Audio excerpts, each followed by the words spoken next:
नमस्कार, राष्ट्रपोस्ट से मैं पवन केसवानी। आजकल गुंडे, बदमाश और दंगाइयों के घर पर बुलडोजर चलने का प्रचलन है। ये प्रचलन पहले नहीं था।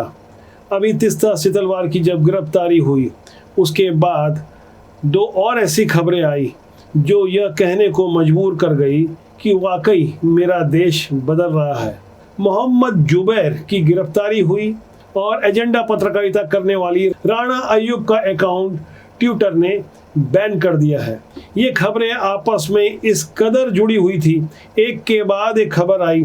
इनकी टाइमिंग इस कदर आपस में जुड़ी हुई थी मानो इसमें भी सरकार का दोष है। मैं अब मूल मुद्दे की बात पे आ जाऊं तो जुबैर मोहम्मद, इनकी गिरफ्तारी इसलिए हुई है क्योंकि इन्होंने हनुमान जी के नाम के साथ जिस तरह का भद्दा मजाक किया, जैसा कि आप अपने स्क्रीन पर देख पा रहे हैं। इन्होंने एक पोस्ट की ट्विटर में, और ये जैसा कि आप देख पा रहे हैं यहाँ पहले लिखा था हनीमून होटल।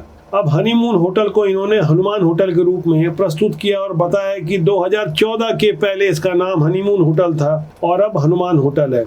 एक शिकायत हुई 27 जून को, जिसमें धारा 153 ए और 295 ए के अंतर्गत, यानी धार्मिक भावना भड़काना और नफरत फैलाना, इन धाराओं में इनकी गिरफ्तारी हुई है।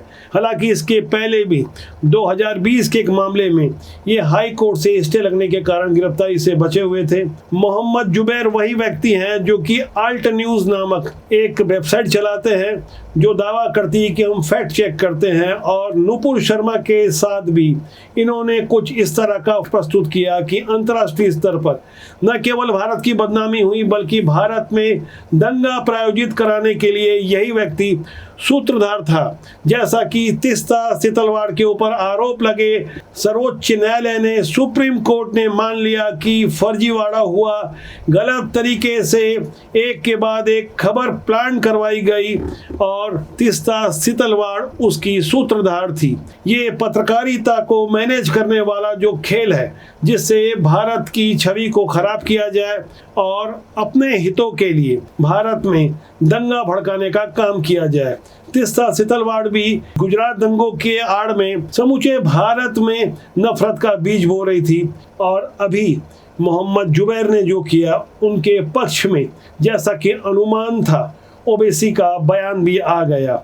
ये अपने आप को सबसे बड़ा मुस्लिम नेता बताते हैं और इनसे ऐसी ही उम्मीद की जा सकती है। नुपुर शर्मा ने 27 मई को टाइम्स नाउ में दिए गए अपने उस इंटरव्यू में जो कुछ भी कहा, उसके कहीं आगे जाकर मोहम्मद जुबैर ने जिस तरह का फैब्रिकेटेड वीडियो बनाया, जिस तरह से फैक्ट चेकर के नाम पर खुद को प्रस्तुत किया, उससे पूरे देश में नफरत की आग फैल गई। हालांकि इसके पहले भी हिंदू देवी देवताओं के विरुद्ध भी बहुत कुछ कहा गया।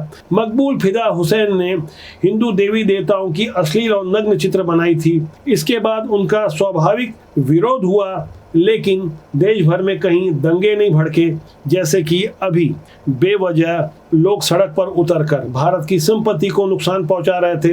हालांकि योगी का बुलडोजर उनके घर पर चला और मैसेज देश में साफ तौर पर चला गया कि वाकई मेरा देश बदल रहा है, आगे बढ़ रहा है। इस तरह के जो लोग हैं जो कि सांप्रदायिक उन्माद फैलाते हैं, उन्हें एक्सपोज करने का अभियान अब आगे बढ़ चुका है। राणा अय्यूब का ट्विटर अकाउंट ट्विटर ने इसलिए बैन कर दिया क्योंकि उन्हें बता दिया गया कि आप देश में झूठ और नफरत फैलाने के लिए कुछ भी कर सकती हैं। राणा अय्यूब खुद को तो मुस्लिम जर्नलिस्ट कहते हुए गर्व करती हैं। इनके बारे में आपको कुछ और जानकारी होनी आवश्यक है। हमारे देश में प्रत्येक मुद्दे पर झूठा एजेंडा चलाने में कुछ वामपंथी पत्रकारों ने महारत प्राप्त कर रखी है। भले ही मामला झूठ की बुनियाद पर गढ़ा गया हो, लेकिन उसे सच बताकर भुनाने में वामपंथी ज्यादा वक्त नहीं लेते। राणा अय्यूब ने पाकिस्तान के विरुद्ध T20 में विश्व कप में पहली हार के बाद यह नफरत फैला दी कि गेंदबाज मोहम्मद शमी की आलोचना की जा रही है, जबकि ये बाद में पता चला कि यह पाकिस्तान द्वारा प्रायोजित था और इसका सच भी सामने आने लगा। राणा अय्यूब इसमें सूत्रधार निकलकर सामने आई। इतना ही नहीं, खुद को हाई प्रोफाइल पत्रकार बताने वाली राणा अय्यूब की मानसिकता कितनी जहर भरी है, इसे समझने के लिए आप उनकी हरकतों पर गौर करें। जिसने गुजरात फाइल्स नामक एक किताब लिखी, उस किताब के माध्यम से देश की कितनी बदनामी की।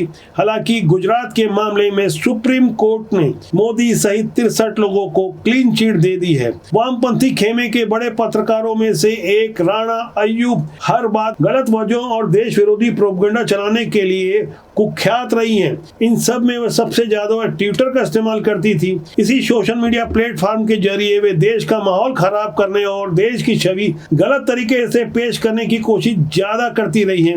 लेकिन इस बार ट्विटर ने ही राणा अय्यूब को उनकी औकात दिखा दी। राणा अय्यूब द्वारा ज्ञानवापी पर किए गए एक ट्वीट पर ट्विटर ने यह कार्रवाई करते हुए उसे भारत में प्रतिबंधित कर दिया है।